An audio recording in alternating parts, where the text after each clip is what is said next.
explore.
I tell people I can always pick a top 5 though, and even then my answer is funny. But the whole thing is each national park is named for a reason. They all have that designation for a different reason, so that's why they're all just an amazing experience to visit. If you made me pick, it's, I think, my St. John, Mesa Verde, Yellowstone, and North Cascades are actually the 4 I would name. And then my 5th one, I just reserve the right to change that intermittently, because they're all great. So I can't even name a 5th. But those 4, every time I start to try to name a top 5, those 4 make the list. And I want to bring this up, and again, it kind of goes full circle to the introduction, but my travel and camping background, I literally had none. I had never been out of the states, Ohio and Michigan, until I was 18 years old. Cedar Point, that was our trip. You know, that was our vacation as a family, and we went up north to the Upper Peninsula, Michigan, too. I had never camped growing up. My family didn't camp. I didn't discover tent camping again until I was about 18. But I always had a sense of adventure, and I love the outdoors. So I just like to make mention of this again because, as we said, any goal or idea can be accomplished, even if you don't have the background. To be honest, it makes it more fun. It's more of an adventure when it's a little bit more spontaneous. So the initial idea, when I was trying to prepare for this, and this was the first time I've ever done this. I mean, this was one of those where I was like, I have to go back and figure out each one of these trips and like categorize when I did what, and but it made me think about like, when did I start thinking about this? And I graduated college in 2003, and again, I had not really traveled. So I said to myself, Jodi, before you start in real estate, you are gonna take a big road trip out west. And I didn't. I got into real estate, like I literally graduated, and the very next month I just hit the ground running with my career, and I didn't take that time out. And if anybody knows me, I'm a very hard worker and I'm responsible, but in life that's important, but it's also important to just keep experiencing things and growing. And I am thankful that that itch to go out west never went away. And in 2007, I finally made it happen. So my first trip out west was the summer of 2007.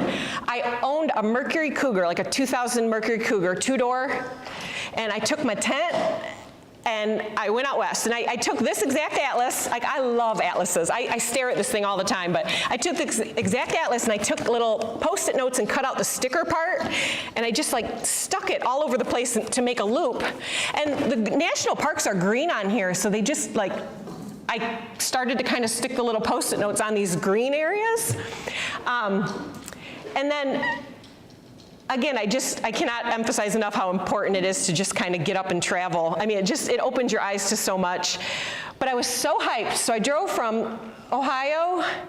I drove over 15 hours straight all the way to Mount Rushmore, and I got there at sunrise, which was super cool. And you didn't have to pay because I got there before the gates opened, so I got to just kind of go in and see it.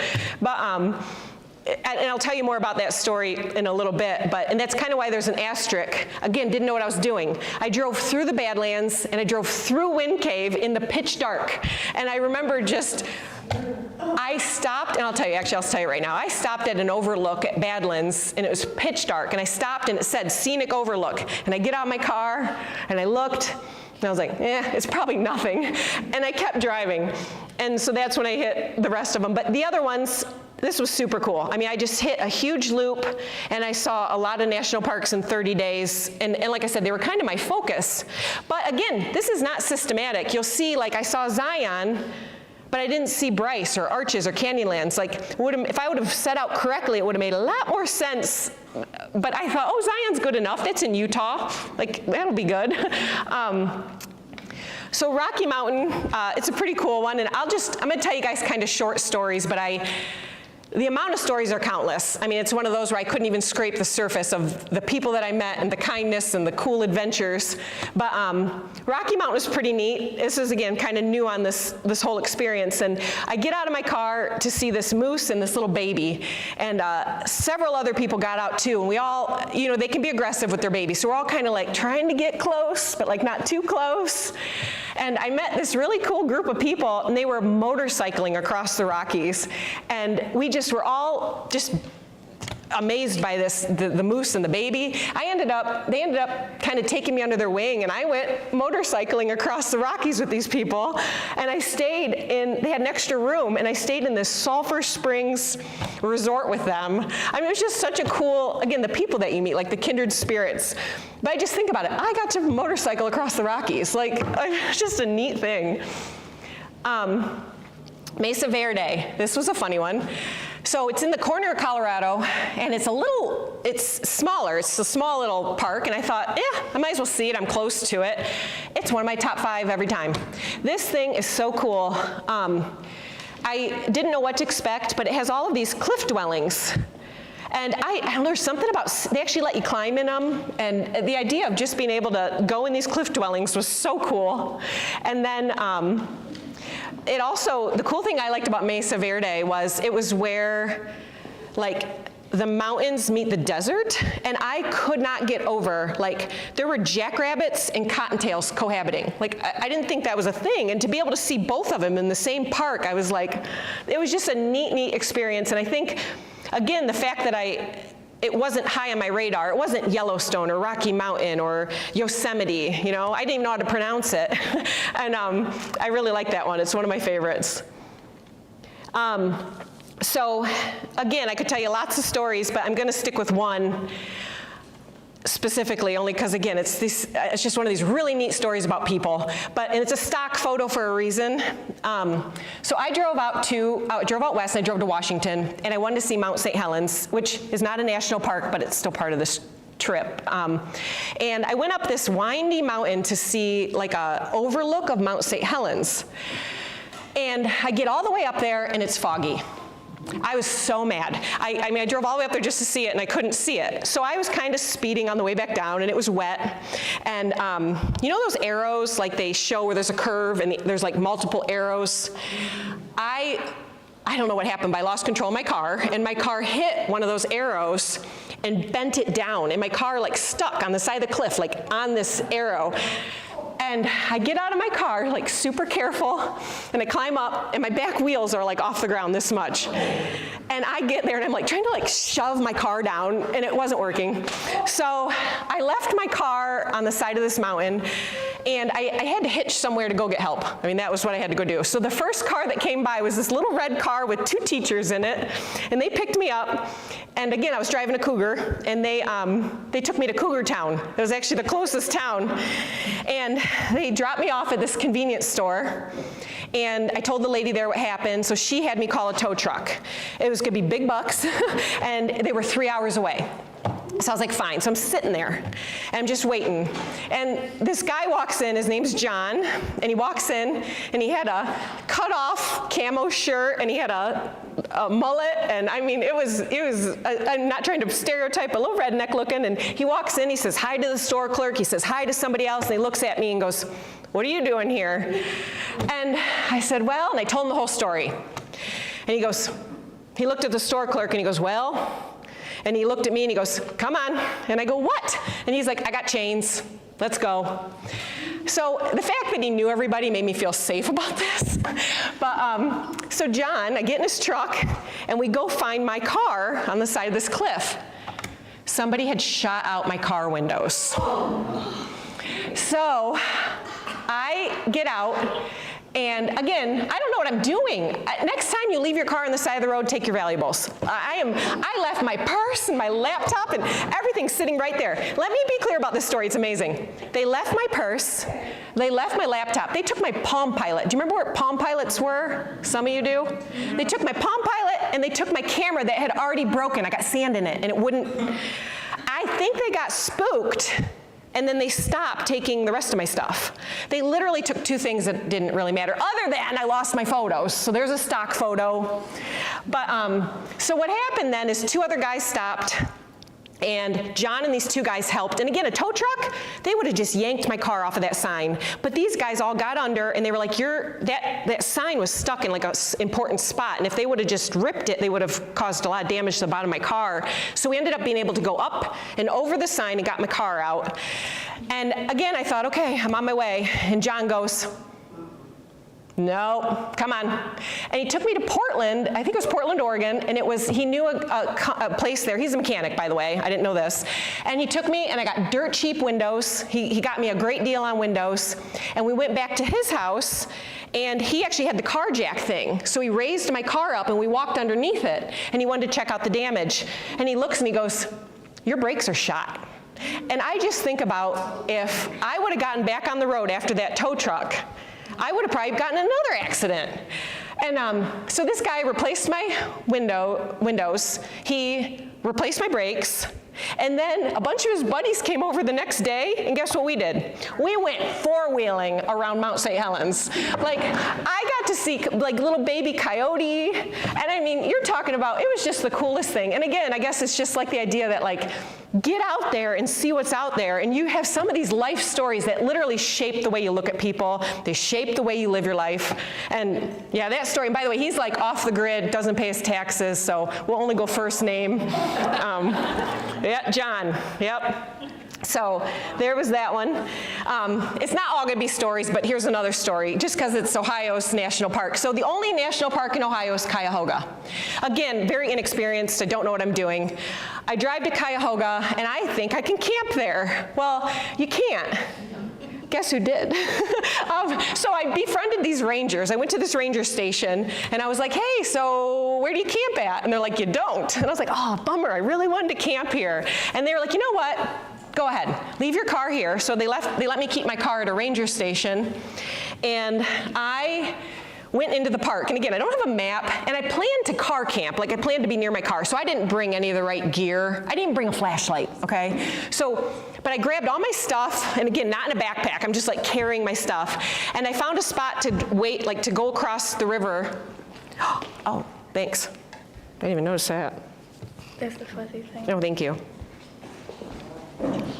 Oops. So I find a spot to go across the river, like hop across the rocks. And I found this clearing, like grassy area, where I put up my tent.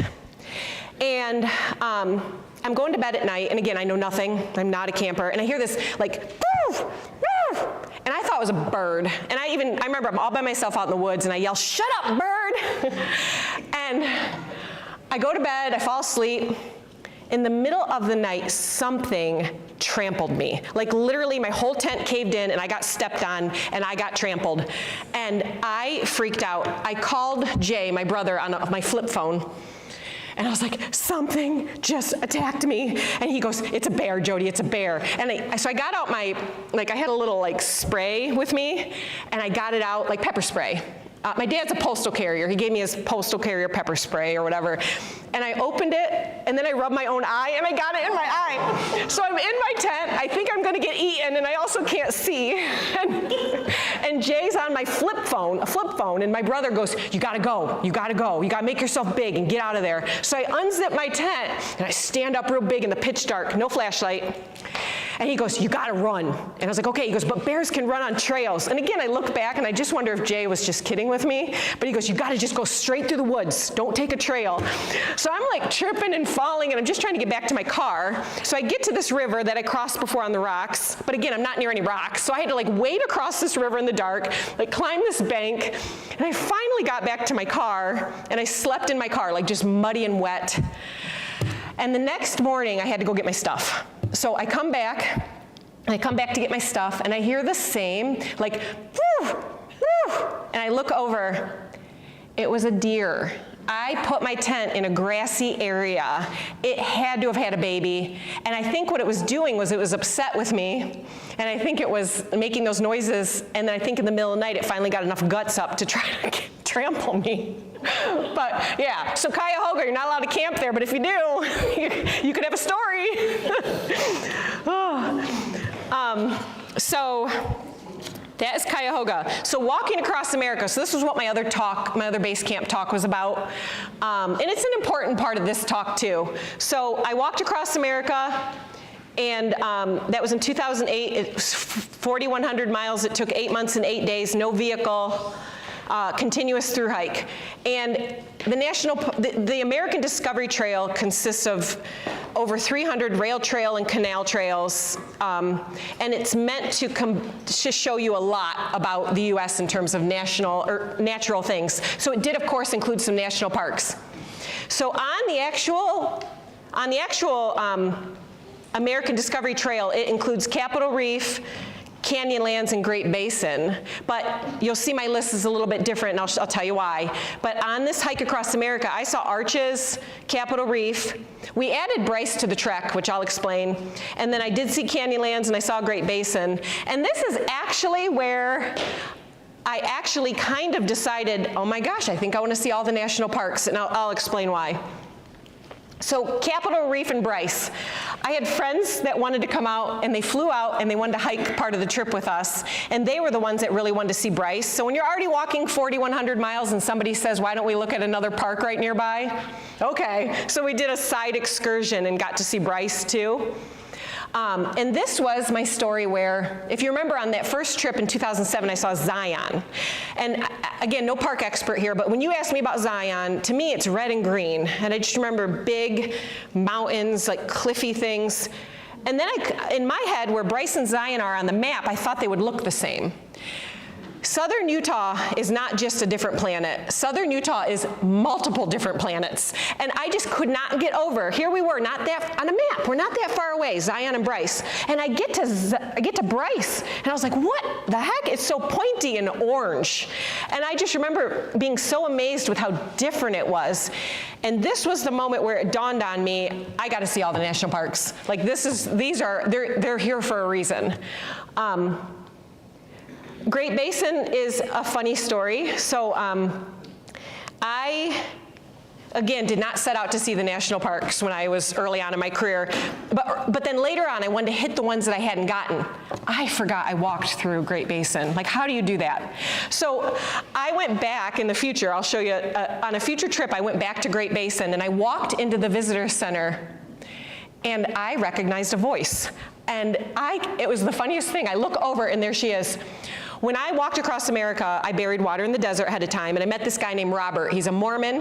His wife is a swearing, drinking, she works at the park, but she's an excommunicated Mormon, and I actually stayed with them. They helped me bury the water. I knew she worked for the park. I look over, and there she is. And it made me laugh because I'd already been there. Like, I completely had forgotten that I'd already been there. But when we walked across America, that picture right there is the jogging stroller that we pushed across the desert. So what we did was we changed our route. We were nervous about our water caches. One was compromised for sure. Somebody found it ahead of time. So we ended up, I buried 5 gallons of water every 15 miles all the way across Utah and Nevada so we could dig it up and drink it. I went out ahead of time. Well, then we ended up changing our route and pushing that stroller across the desert of Utah and Nevada just to be safe. So, funny story, I saw arches twice. I didn't realize I had gone through it on the hike. I was just looking at the hike list. And when I was preparing this presentation, I panicked. Oh, wrong one. I panicked because I'm here giving a presentation because I've been to all the national parks. And I forgot that we modified our route on the American Discovery Trail. So I didn't technically walk through Canyonlands. I was like, oh my gosh, here I am. I got to admit to them, I've only been to 61 or 62. But then I started thinking again. I met a guy named Eric out of Moab, and he helped me bury water in the Canyonlands. So I didn't walk across America through the Canyonlands. We did reroute from Canyonlands through the arches. But I did go out there before the trip across America, and I buried water, and the water caches are still there. Someday I should actually just go back with my GPS and see if they're still like viable. But yeah, so good news, I've been to all of them. Woo-hoo. What? Do it, you should. We will. We might do it this spring break. You definitely can. So I get back from the hike across America, and again, I kind of wanted to see all the states too. So I'd never been to like the New England states, so I had the goal of seeing all the states, so I kind of meandered my way through the New England states, and I went all the way up to Cape Breton in Nova Scotia.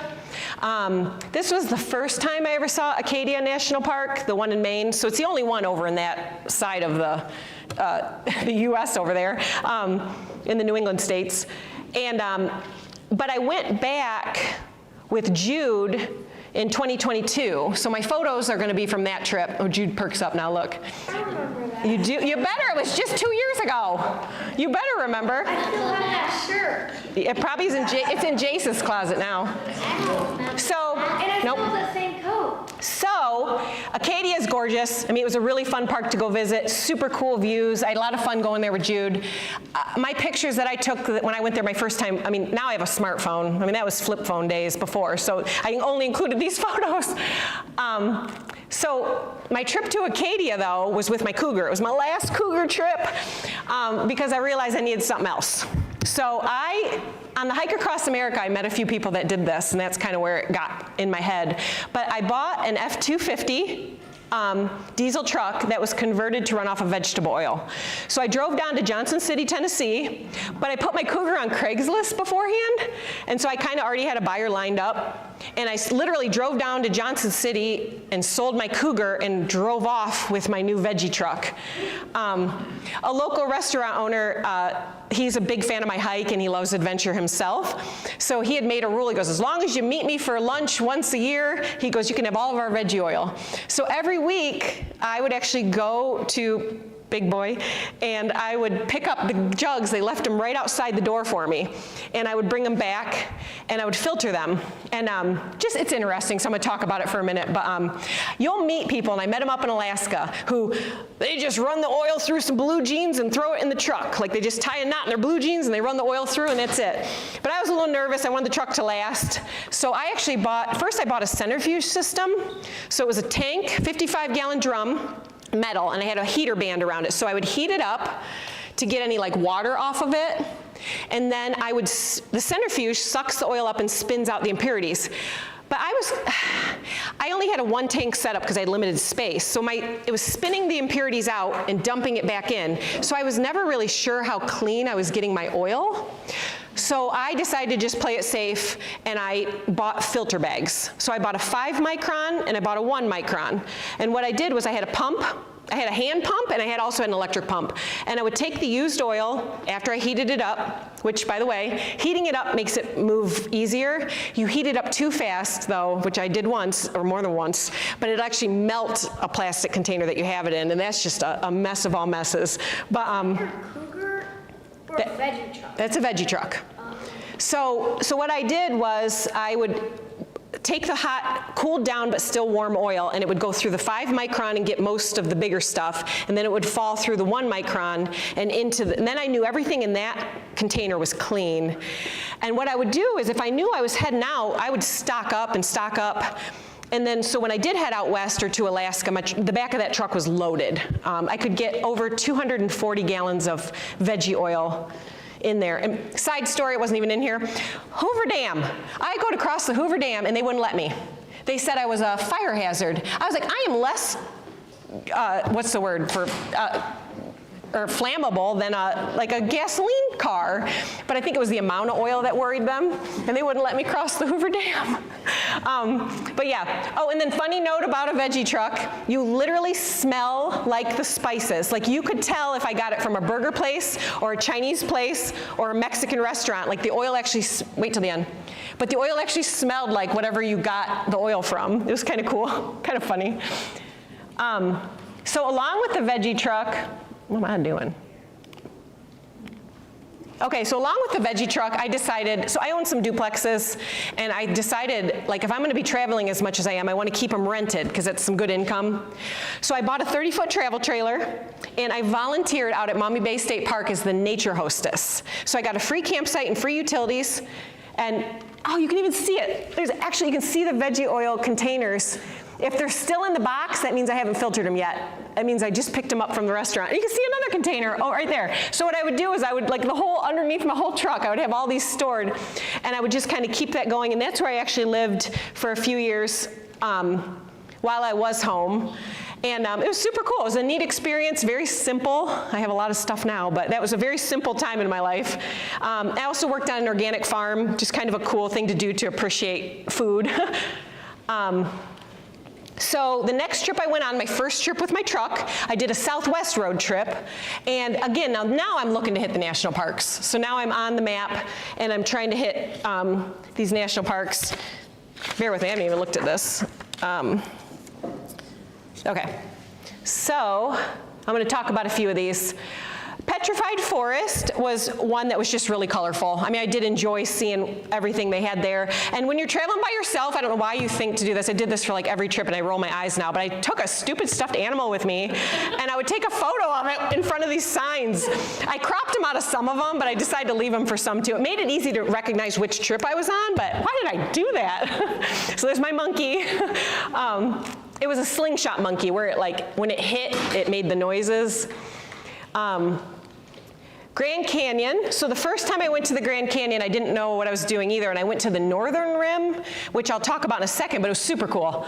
Actually, no, I'll talk about it right now. So, no, the first time I went, I saw the northern rim. This time I went, I saw the southern rim. It's like 2 different national parks. I thought that was so cool. So the southern rim is the more touristy one. It's the one that you think you hear of or you know of. I actually love the northern rim better. I remember driving, the southern rim is deserty, and you come up and there's lots of people and lots of tourists and just like and you know you're there. Where the northern one, and again, maybe I was just so inexperienced, but I remember just driving in the woods, and then like all of a sudden it was like, oh, what is this? Like almost like you pop out to the Grand Canyon, and it was just wonderful. And then there was hardly anybody there. So it was a neat, I actually like the northern rim better, but I guess the southern rim probably has the better, the views that I think people are more commonly used to talking about. Death Valley, also beautiful. I visited Adam there, and yeah, I mean, a beautiful park. It's just a neat, the desert, literally, the silence of a desert just like speaks to you. I mean, you can't even put it into words, and pictures never do it justice. Channel Islands, that's a small island off the coast of Los Angeles. And again, I think what I appreciate about this one was, I was in a giant city, and again, I'm not used to that. So I'm in LA, kind of overwhelmed, you know what I mean? Just lots of people, lots of stuff. And then you like hop on a boat, and so quickly you're at this beautiful, quiet place. I mean, it's right off the coast of one of the biggest cities, you know, in the US. So Channel Islands was really cool to see. Joshua Tree, I gotta tell you my story about this one. It rained. It was actually, it was raining so bad that after LA, I wanted to drive down to San Diego, but the rain was so bad I didn't feel like making the drive. So I went straight to Joshua Tree. And the colors and the smells, I swear to you, it has to be because of the rain, but the colors and the smells were like unbelievable. And there was a waterfall that, and I'm gonna probably exaggerate, I swear they said 100 years, but maybe 10, I don't know, but they said this waterfall has not ran in decades or something, and I got to see this waterfall in the middle of a desert. I mean, I don't have a picture of it, but it was really neat. And again, the colors, I mean, even with my crappy camera, it looks beautiful. And again, the smell, the smell of a desert is something I just appreciate and will never stop appreciating. Carlsbad Caverns. So you've heard of Carlsbad Caverns. There's also Mammoth Caves and Wind Cave. So I will recommend Cave National Parks at any time. Super cool. Out of the three, though, this one is my favorite. I felt like you got to see more diversity. Like Mammoth is big. It's really neat in its own right. But just the amount of just little colors or different, again, not an expert, but it was a really cool place to visit with lots to see. I was pleasantly surprised. So that was my Southwest trip. So I came back in the summer of 2010. I did a Northwest road trip. And again, at this point, my goal is to see the national parks that I missed, which again, I kind of repeated some because I was confused, but that's okay. I saw Badlands and Wind Cave again. And let's look at this. That's Badlands. It's not, I thought Badlands, I thought it was just gonna be all like just sand, you know, and I laugh at getting back there a second time. I pulled into the same spot that I pulled in the first time in the dark, and I pull in the same spot and I see this. And I just laughed that the first time I went through, I was like, whatever, I don't know what this is, but super cool to go back.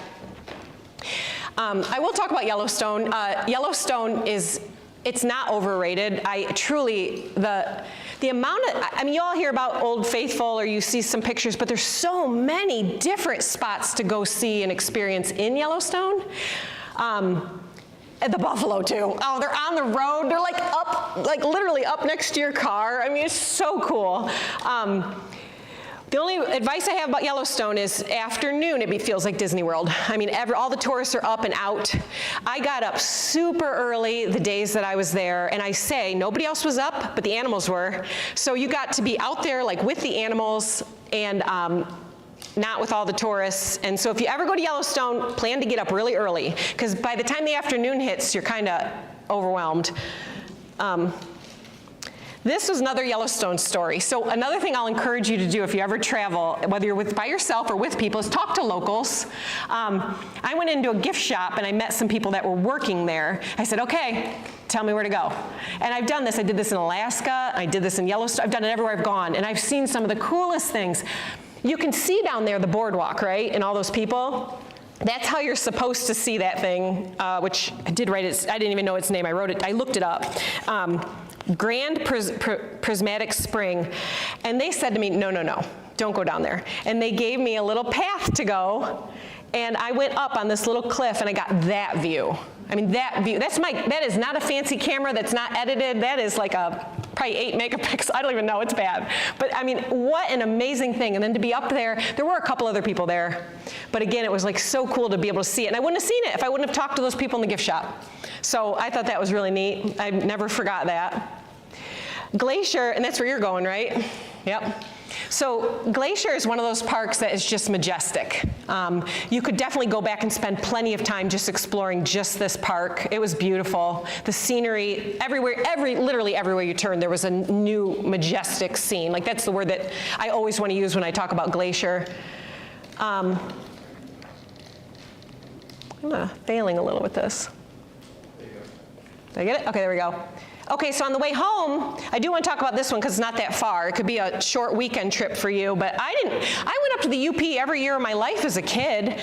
We have a family house up there, but Isle Royale, It's an island in Michigan, and it is really neat. You take a boat over, and it's a beautiful island. And they do have you can camp there overnight. I just did a day trip because I was by myself, but that's one of my future with my kids. I want to go do that. So after that trip, I thought, well, what other national parks do I got left? And I had Florida. I didn't see the ones in Florida. So I thought, well, how do I look at these? So I decided to circumnavigate Florida on my bicycle. So on the way back, I saw Congaree in South Carolina. But on the bicycle trip, we stopped at Biscayne, Everglades, and Dry Tortugas. Circumnavigating Florida took 6 weeks and over 1,800 miles. I only got hit by 2 cars. And I have a whole host of Florida bicycle stories, but they don't really stay on this topic of the national parks, so I'm gonna skip those for now.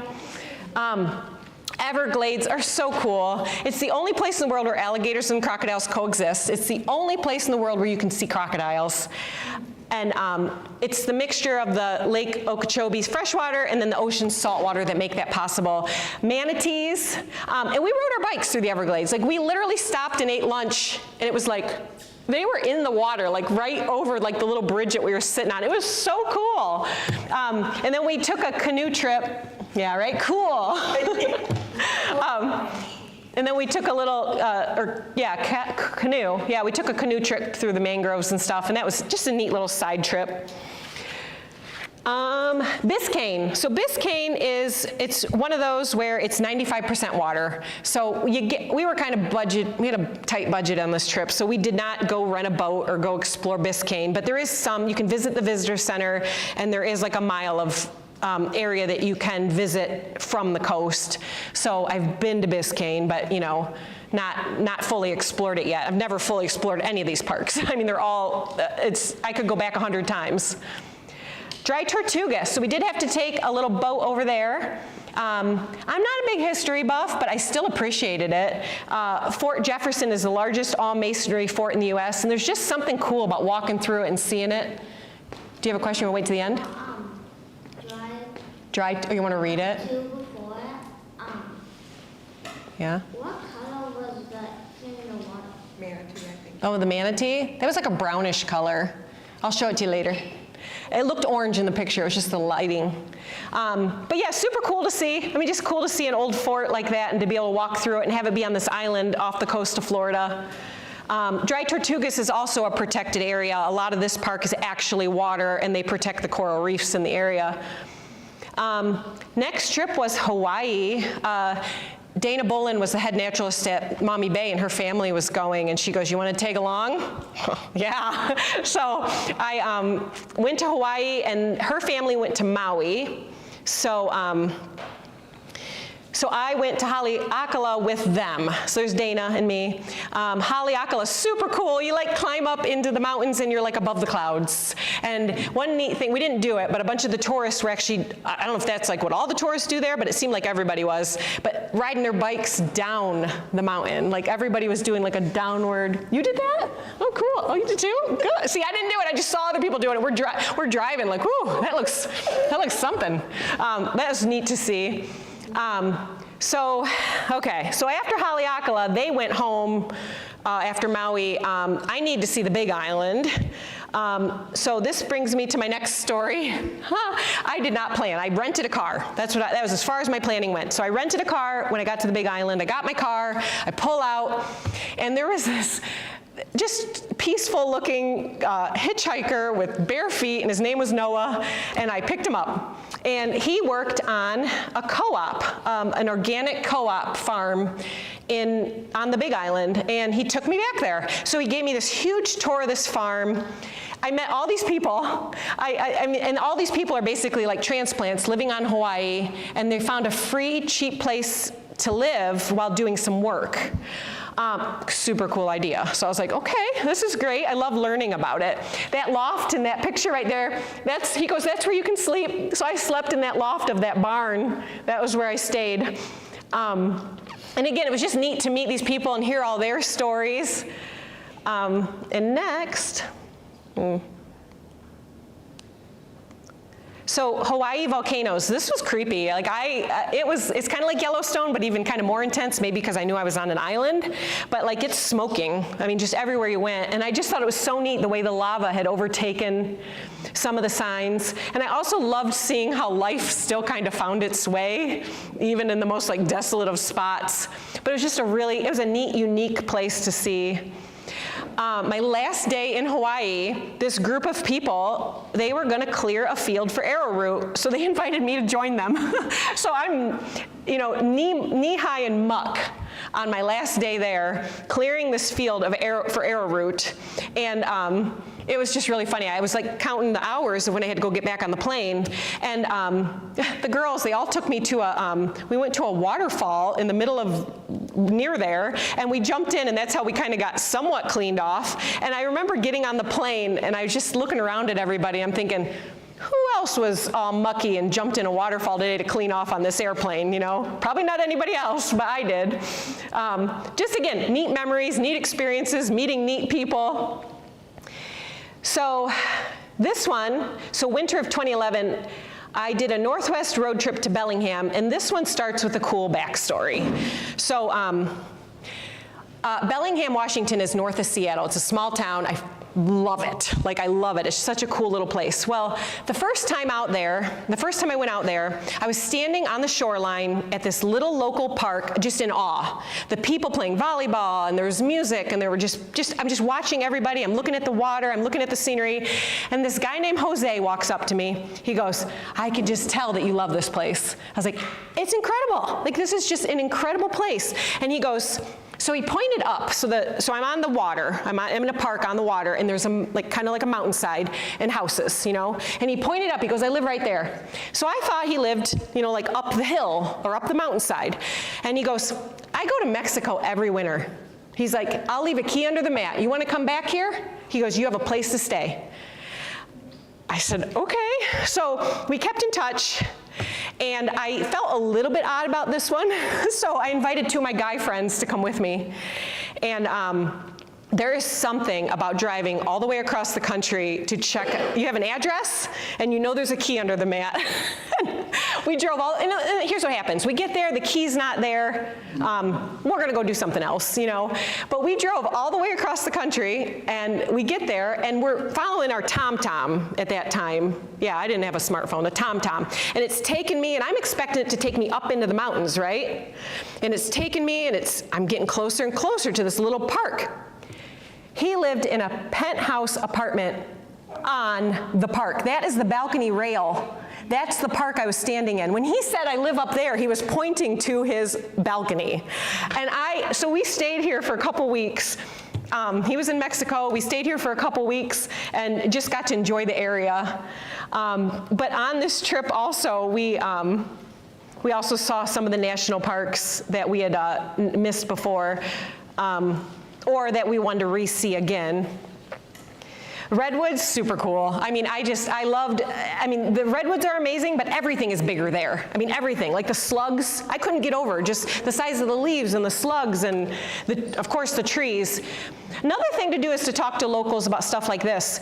Not only is Redwood National Park amazing, but the state parks around there, Humboldt, I don't want to undermine Redwood, but Humboldt State Park I thought it was even more amazing, at least from my memory.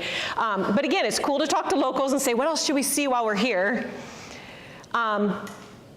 Theodore Roosevelt Arches, I mistakenly saw them twice, which, oh no, But what was cool about seeing them twice is I saw them in different seasons.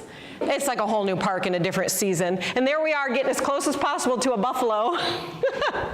And we're under that arch in that picture. So just neat. So this one brings me to St. John. So I just met all those people in Hawaii, and I met that co-op, and I thought, what's next? I've got St. John and I've got Samoa left at this time. And I thought, how do I get to St. John cheap? So I started to look. They didn't have any of those co-ops because St. John's not a farming community. But they did have what's called an eco-resort.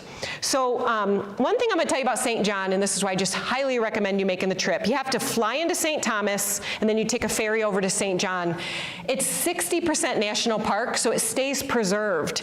And I'm not trying to put Hawaii down, but Hawaii felt more manicured and bigger sky, you know, like bigger hotels and whatnot. St. John has none of that. They have a little bit of development around Coral Bay, the main town the ferry comes into. But then the only other town is, I'm sorry, Cruise Bay. The only other town is Coral Bay, and that's like straight up locals. Like you're driving through there and they're holding up fish that they just caught for you to grab. Super cool. But I just love that St. John was just, it was a park I knew I wanted to spend time there and explore. So that's why I looked into Concordia Eco Resort. It's an eco resort that is built on a boardwalk system. Oh, that's Yvonne's head, by the way. There's Yvonne. It's an eco resort built on up off the forest floor to minimize impact. It's on a boardwalk system. The eco tents are made of 2x4 construction with like tarpy walls. I volunteered there. And I've got like a work ethic like no other. So I get there, and within 48 hours, they actually hired me, and I ended up staying on for the year. Yeah, I was there to work for free, and then they were like, "Do you want a job?" And I'm like, "Okay." So there's another picture of the eco tents. There's a kind of a closer look of the boardwalk system, and you can see. I mean, it's up off the floor, so it's minimizing impact. The interior, oh, there's Jude sleeping. I didn't realize that in that picture until I blew it up. I went back there, obviously, with Jude. So it's got beds, it's got a loft. We've been there a few times. There was a loft with more beds. It's got a real basic kitchen with like a little refrigerator and a stovetop. There's a balcony with a table, and it's just enough. I mean, it's not a lot, but it's enough that you're comfortable, and it's kind of fun to stay like that. Like I feel like St. John and this go together, where if I was staying in some fancy resort there, I just wouldn't feel the same. This could do a little better, but it's got solar showers. So there's this 55-gallon drum up high, and it heats up. If you want a warm shower, you got to take it in the afternoon. You're not waking up to a warm shower. So, and it's a garden hose, and they do it on purpose. I mean, they want you to minimize your water use, so you have to hold the handle and, take your shower like that. And then they have compost toilets, which I had no problem with. I mean, they were not like stinky or anything. And then every unit also had solar panels, and then cisterns for water. That's the whole island. They ship the water in.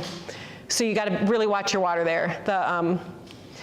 So St. John, again, I could talk about just St. John all day, I bet, but super cool place to explore. Like, I mean, there's just countless trails and countless islands. Trails, I mean, just so many trails in so many different places, both with like amazing views and then in the middle of the woods. The water, that's Jude, baby Jude, but the water was so clear. There's turtles everywhere. I mean, it's just so fun, and you can get right near them. I mean, it's just really neat. And the water was just, I'm a wimp. I mean, that water's so warm, I can walk right in. There's ruins too. So sugar and rum factory ruins are throughout the island. So again, it's kind of cool to be walking in the middle of the woods and all of a sudden come up to this amazing ruin. Those aren't even the best pictures of ruins. Those are just two of my favorite pictures because there's Jason, Jude. And then I used to sit on that exact ruin and just contemplate life. Like that was near our house. I just love that. Wait till the end.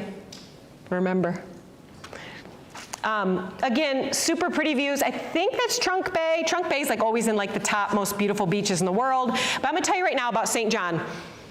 I don't even go to Trunk Bay because you got to pay to get into that one. But there are like, every picture I've ever taken and posted on Facebook, people are like, "Are you there all by yourself?" Because it's not a crowded beach. You could pick all day long, every day, you can pick 8 different beaches and have it almost to yourself. I mean, I think that's what I really appreciate. So that's my brother in both pictures, and my brothers have come down quite a bit to visit. Yvonne visited, which I'll talk about in a second. But again, the idea is there isn't just one or two beaches to visit. There's the whole North Shore stretch of beaches. There's the East End. I live down near Salt Pond, which is, again, its own little gem. But I mean, just so much to see. There's also cool little quirks. There's donkeys everywhere. I mean, donkeys crack you up. They're just on the road. They're in charge on the island.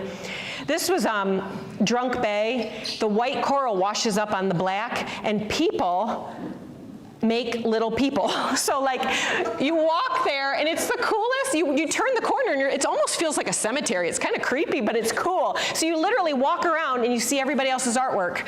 And the next storm that comes in, you know, it'll go away, so then people rebuild. So every time you go there, it's different. But that's a really neat little spot. And then this was so cool. I didn't know this existed, but these are saltwater mangroves that are like, it's one spot on St. John, and I am telling you, every time I ever snorkeled here, I was the only one. These are my brothers. Nobody knows about this. Like, it's a little secret off the side of the road. Like, it's not even a tourist spot. And it's just super cool snorkeling. That's with a disposable underwater camera. Like, can you imagine if I had like a good camera? I mean, those are just the coolest things. Let's doing it again. Okay, so this is U.S. Virgin Islands and Yvonne. Yvonne will be a little bit of a recurring theme here. I want to point out what's going on here. So when I went back down to when I went to St. John and I had a place to stay and I was working there, I put a message on Facebook and I said, I have a place to stay. If anybody wants to come visit me, they can. And Yvonne messaged me. I knew Yvonne from the Y. She was my boss at the Y years ago, but we never hung out. And this woman said, I'm coming. I said, okay, let's go. So I appreciate her as a friend, and our friendship has only just grown exponentially since then. But what I want to point out to you here is this. So Yvonne traveled to St. John by herself to come meet me. And again, we know each other, you know, but we weren't like buddies. And she gets to the island, and I tell her, okay, so here's the deal. I live on the other end of the island. You're going to have to hitch. Hitching is so common here. This is rude. Putting out your thumb is rude. You just have to point what direction you go, and they pick you up. I mean, it is that simple. It's like all day long. So here's this woman willing to do this. So she gets there, and she points which direction she wants to go, and she hitches with somebody across the island. Here, she's carrying her luggage up to where I'm staying. I mean, it's an adventure. That's what St. John is. And she's the type of kindred spirit that's willing to do it. I did say, is there anything you want to add about St. John? Hitchhiking it was the first and only time I've ever hitchhiked. So much so that I was able to hitchhike a taxi. Yeah, oh, Mr. Wonderful. Yes, yes. He became my friend too. I was trying to live as cheap as possible, so. So there's a whole thing about hitchhiking in St. John specifically, and we were told on my first trip there that most people didn't have cars in the 70s. Yeah, they don't. Everybody, if you had a car, you picked people up, so that was the rule. And so I don't recommend a big vehicle in St. John. Oh, that too. Yeah. Oh. But we hitchhiked a lot because that's just how you get around. But the last time, so the last time we went together, we had a minivan because we had another family with us, and we decided to rent a minivan instead of a Jeep. And that returned the favor, and we picked up hitchhikers. We did, the church. Going to church. Yep. But another thing too is they don't just pick up. I don't know. It's like they're not even. It's like a given. Like, in fact, like, I don't know how to explain it, but like this lady with 3 dogs in the car and another person, no room, would pick up me and my brothers. I mean, it's just like a cram in here kind of thing. They're actually trucks. Some people had trucks, and they actually had like a couch in the back, like strapped in for the hitchhikers. It was that common. But yes, Yvonne was whenever we go on our trip, she's the driver. I get stressed out driving. And that minivan did not make one of the turns, and it came back. It took a couple years off my life. A whole van full of kids. Don't ever rent a van on St. John. Yes. Wait till the end. Okay, go ahead. What about the chickens? Okay, and there's chickens. Not only are there donkeys, but there's chickens everywhere. Do you think you would do this again, but with me? Yes, that's on my list. And we'll talk about that near the end. So after St. John, sorry, I hadn't seen all the national parks. After St. John, I knew Alaska had to be next, and here's why. I am in my 2nd trimester in that picture with Jude, and I'd thought about it, and I thought, I'm gonna have a hard time getting up to Alaska after having a baby. So I cleared it with my doctor, and in my 2nd trimester, I took 6 weeks and 9,000 miles, and I drove to Alaska with a friend. Obviously I saw all of the national parks. Talking about Alaskan travel, a lot of the national parks you have to take a float plane into. And I also took the back seat out of my truck and I made this plywood bed that could like pull up with bungees, and I lined totes and a cooler. So I had all that for storage, and then we had like this bed that was there at all times as needed. And that's kind of the travel of Alaska. We'll go through these briefly. Gates of the Arctic, you do have to fly into. There's our pilot. He like every time we landed, he'd just start fishing. Neat. I mean, the Alaskan parks are the least visited parks because they're hard to get to. Gates of the Arctic continued. We just kind of landed on the coast and explored a little bit, and there was just a few people in the plane, and all of us were trying to get all the national parks. I mean, that was what we were doing. Kobuk Valley, that's another one that you just take a float plane into and land on the coast, and that's about it. There's like a Kobuk sand dune that was kind of neat. Denali, you drive into Denali, obviously. Really, it was a beautiful park, and Mount McKinley really is breathtaking. Like, it feels fake. I remember standing there looking at that, and again, that's a bad camera, but I remember standing there like, that can't be real. Like, that doesn't even look real. Even, I'm standing there looking at it, and I don't believe it's real. That picture looks like it's painted, but that's just a bad pixel camera. Lake Clark, this is another one that you fly into. What I appreciate about Lake Clark was the bears were there. So, let's see.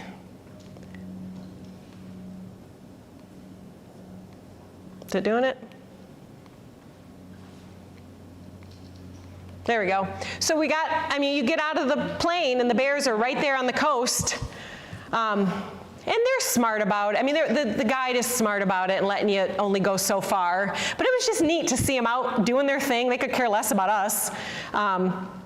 But as cool as Lake Clark was, Katmai was the place to go. So we flew into Katmai, and they have a whole system down. So what you do is there's a guy with a scope, and they basically herd you as tourists. They herd you from spot to spot while they watch for the bears. So like, see that bottom picture down there? We weren't allowed to obviously walk across because that bear was there, and the gates lock so the bears can't cross when you're, so they do. They clear you, and then you have to move quickly, and then they gate you, and then they move you quickly. It's kind of weird.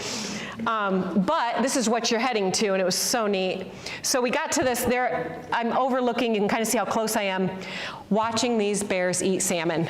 I thought it was like, oh wait, sorry, that's not it yet. Wait, so the top picture, I was laughing because here they are trying not to let the tourists near the bear, and that top picture, they totally failed. So there's 3 little baby bears that we saw, but now that bottom picture is the one I'm gonna show you more of. You get to this fall, and there's just so many bears, and they're eating the salmon. And I did not know how good they were at it. I mean, they're catching them. They take them to the shore, and they just like kind of rip the skin off, and it's like the guts are just all over. I didn't know they'd be that good at it. I mean, they were like little pros. I feel like I've seen too many cartoons where it's hard for them. But yeah, it was super neat. I mean, you see how many there are. It was just really neat. I had dozens of pictures. I just picked 3. Kenai Fords is a peninsula. We actually did an 8-hour boat tour, and what I appreciate about Kenai Fords was the wildlife. Look at me, I am not even looking at these notes. This is fun to talk about.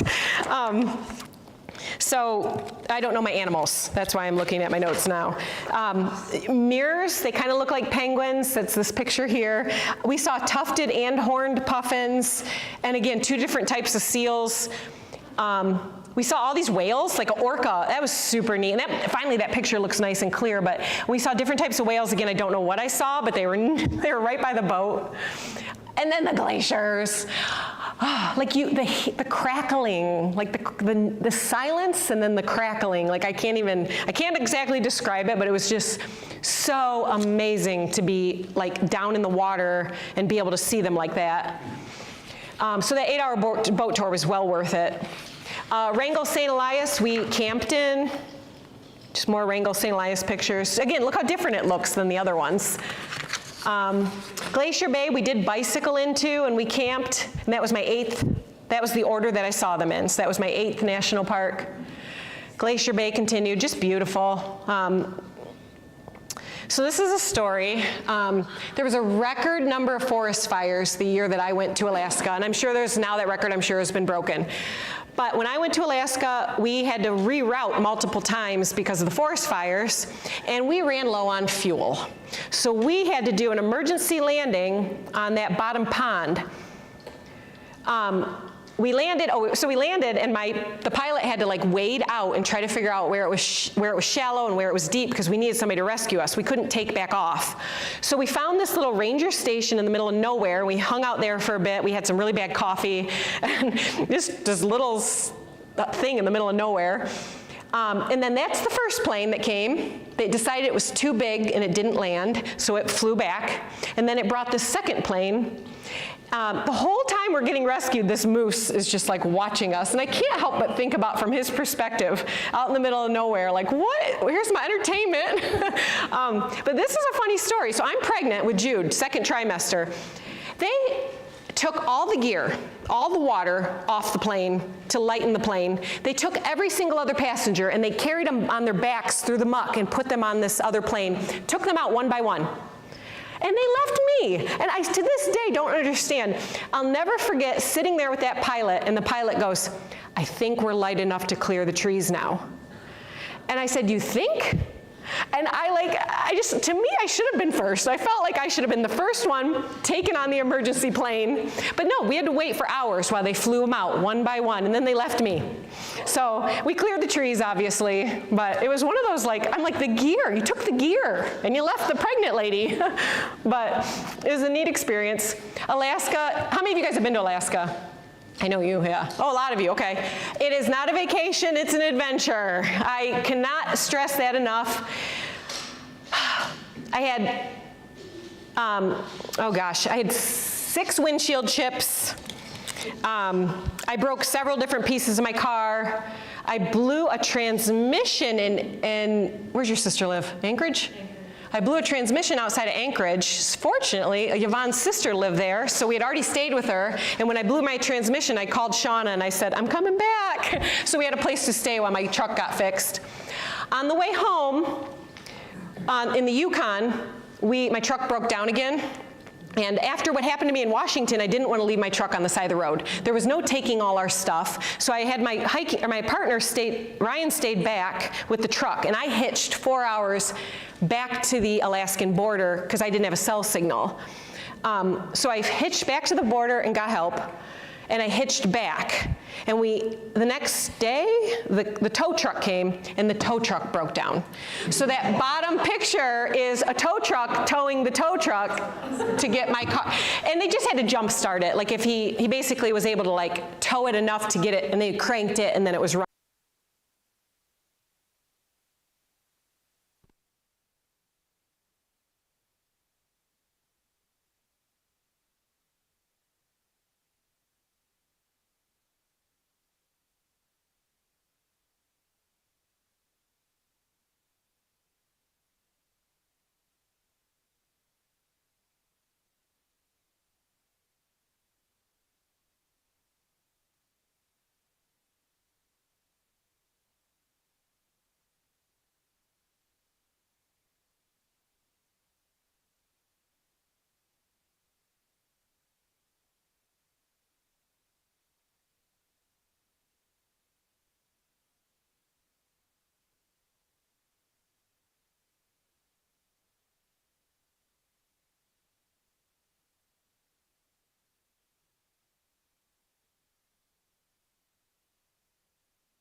because we were in their culture, they had another language. And I did a little research ahead of time, so we weren't going in there blindly, but. Because I would have. Yeah. But you also had a 1-year-old baby who was screaming a lot of the time because he was also teething. Yeah, I forgot about that. He was hot too. He was always sweaty. We always thought he wet the bed, and then it was like, no, the sweat's just around his big head. Like it was like this water spot. Sorry, Jude, it's true. So White Sands, let's see. So at that time, I'd seen all the national parks. Sorry, I know. White Sands earned its national park designation in 2019, so I planned a trip out west specifically to see it. It was my first trip kid-free since being a mom, so it was kind of a cool solo break, and it was super cool to go visit the desert again. Like.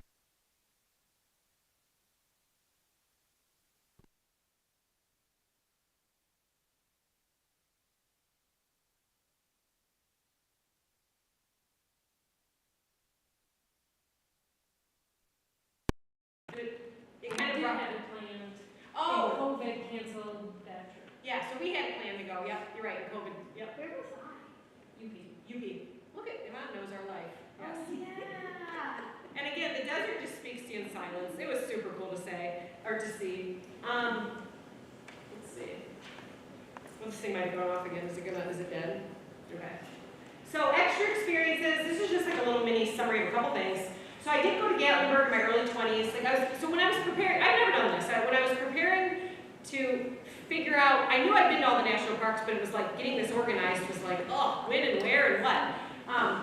So I'd actually visited the Great Smoky Mountains in my early 20s. I'd gone camping down there. I did do 2 whitewater rafting trips. I had my friend Stacy send me these pictures from her camera. I had done 2 whitewater rafting trips in the New River Gorge in the summer and fall of 2004. And in my mind, this is my own rule. Everybody, like I said, when you're hiking, it's called hike your own hike. Like everybody does it a little bit different. But in my mind, I lived in St. Louis and I saw the Arch of St. Louis when I lived there. I didn't feel like it became a national park in 2005. I didn't feel like I had to go back. Actually, what year was I there? That might have been when I was there. But anyway, well, that's when I visited. I'm sorry, that's when I visited. It became a national park later. But in my mind, if I already saw it and then it gained the designation, I don't need to physically just go back just to mark it off my list. I experienced it. So, so some of these, like St. Louis, I saw early on in 2005. Shenandoah too, visiting. I've been back to St. John multiple times. Acadia, went back twice. This one makes me laugh. So we've done a couple of these. We did one to Niagara Falls. I was kid-free, and I said to a few friends, we took my Prius, and I crammed 3 other friends, I think. We did a 18-hour to Niagara Falls and back, which is not a national park, but I'm just telling you, it was a funny little last-minute road trip. But this is another one. So I had a moment where I could have gotten away, and I called my friend Lindsay, and I said, "Want to go to Mammoth Caves?" And she said, "Sure." So we get my Prius, and we did not plan well. We get there, and it was pitch dark, and our thought was we would get there and put our hammocks up somewhere. So we get our flashlights, and we start walking around through the woods, and we can't figure out how to hang up hammocks in the dark and where. So we ended up sleeping in the back of my Prius, and but it was super fun. I mean, it's one of those stupid memories where you're like, remember when we slept in the back of that Prius? And then the next day, that's when we went and did an actual hike tour. So this brings me to my next adventure, and kind of the whole talk about the national parks. They don't end. I mean, like I said, we can go back and revisit them, or they can lead you to something else. But I am super excited to continue to see the national parks and see them through my kids' eyes. It's going to be a whole new experience to see how they see them. So we don't have Jace for spring break this year. So we're going to do this again, don't worry. But I don't have Jace for spring break, so I asked Jude. I said, "Jude, where do you want to go?" And Jude said, "The Redwoods and the Grand Canyon." And I said, "I think we can do that." So I got out my atlas, just like I've done throughout all my life, and we're going to fly into San Francisco, and I booked a Maverick camper van, so it's going to look kind of like that, and my brother's going to go too. So we're going to fly into San Francisco, hit the Redwoods, hit Yosemite, Kings Canyon, Sequoia, Death Valley, hit the Grand Canyon, and then I think we're going to reassess time, and I'm hoping we can hit like southern Utah and maybe Mesa Verde, and then fly back out of Las Vegas. So like I said, they're 10 and 7 now, so I do feel like we're at a point where we can start doing more of this. Like before, when we went on our trips, we had to be a little, I mean, we weren't that conservative, I guess, but we tried to be a little bit more conservative about, you know, having the kids with us. But it'll be cool to see as they're getting older, and now they can hike farther and see more. But yeah, that's gonna be our next big trip. And then I got one more slide. So my travel advice. So I think you've already sensed, you could probably guess some of my travel advice based on my stories. But I'm a big advocate of keeping it spontaneous. Like, don't try to plan every detail. It's fun to plan. Like, I love planning and researching and thinking about it. But it's also fun to kind of just figure it out as you go. I think you're more open to the experience when you're not so detailed.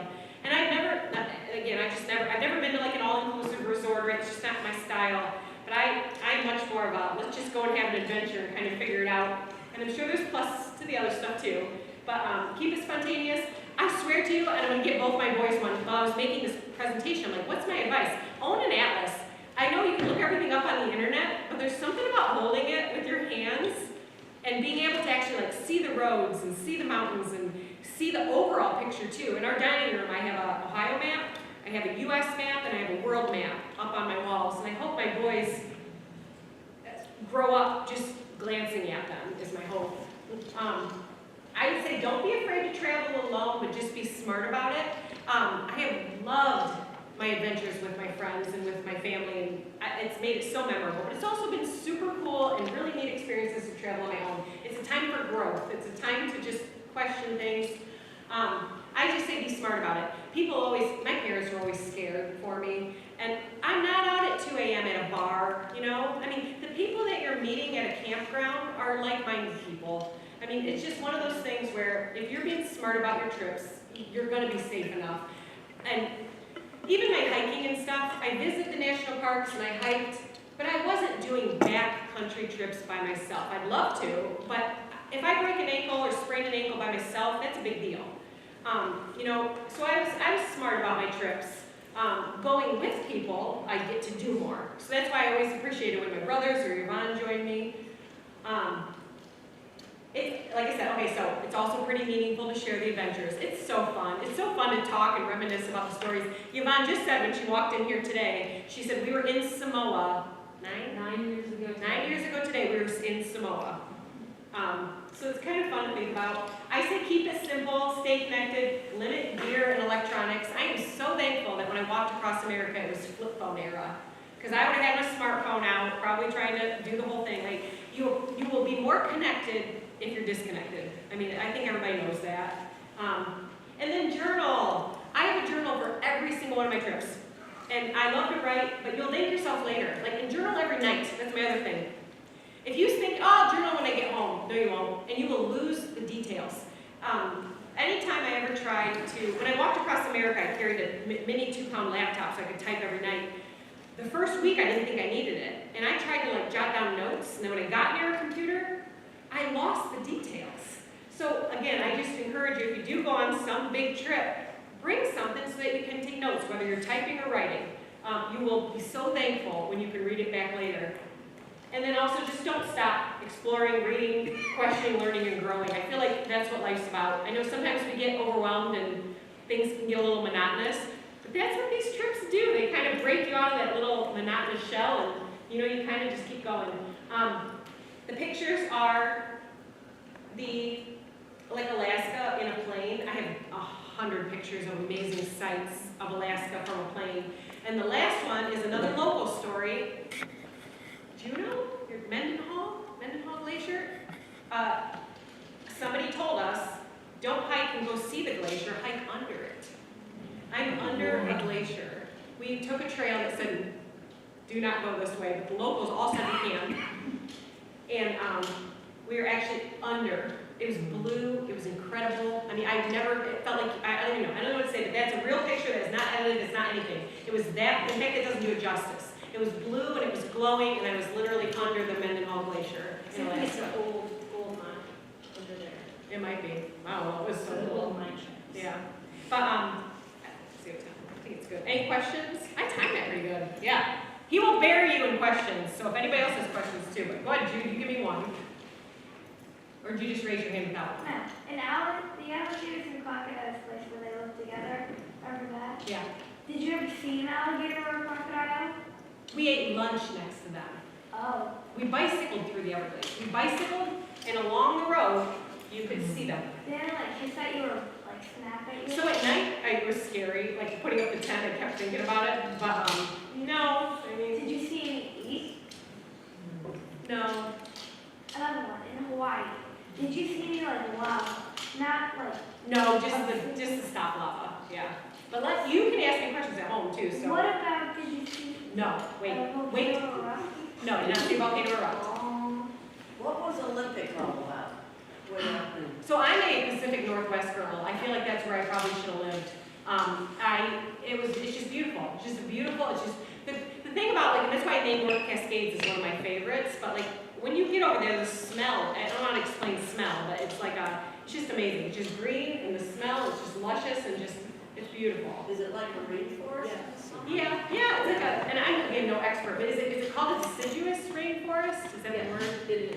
Yeah. And So did I do it right that you can't really go through, you gotta go around it? Yeah, so some of these, and you'll see, I took my picture next to the sign, and I explored a little, but it's not like I got, really into them. Is it trail worthy to go there? I'm sure, so again, I was by myself on that one, Oh, okay. so I did not, I was trying to be smart about things, and I didn't go off on my own, but I'm sure it is. I know, it's now you're making me wanna, and that's what I'm hoping with like I said, either my brothers or my kids when they get older, I want to go back to these and see them some more. Go ahead. How many total national parks are There are 63. There's 425 national historical sites and 63 national parks, but the list keeps growing. So next year there could be another one. Yeah. Anybody else? Jace, go ahead. there? Do they have Disney Park? Did I go to Pearson Park? I went to Pearson Park and realized and that's what I mean. That's what I get those questions from adults. Same thing. And I'm like, it's not a national park. Go ahead, Jude. What do you mean by under the glacier? Like literally climb in. Was that water in the picture? I don't know. It's ice. It's ice. Oh. Yeah. It was incredible. I'll show you. I got a whole album of that. It's in my office. I got a big one. Can you go that under the glacier again? Yes. Definitely. Go ahead, and this is the last one from you. You said there were bears and stuff, like a bunch of bears. You know, And there were fish guts. Everywhere. Do you have any pictures of the fish guts? At home. I got plenty of fish. They're on my Facebook. Yes. Yeah. Thank you, guys. I appreciate you guys. It was fun.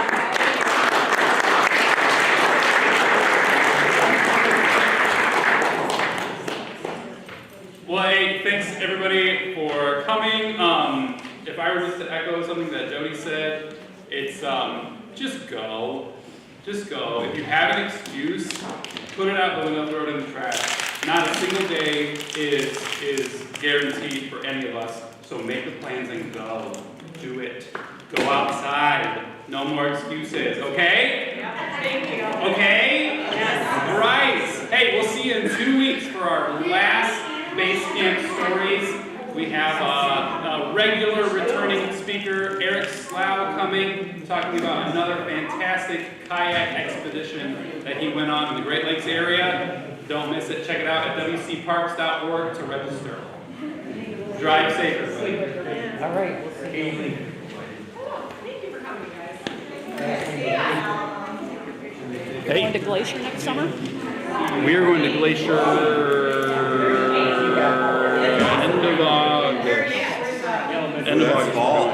What? That's fall. No, we're excited. June is spring, July is summer.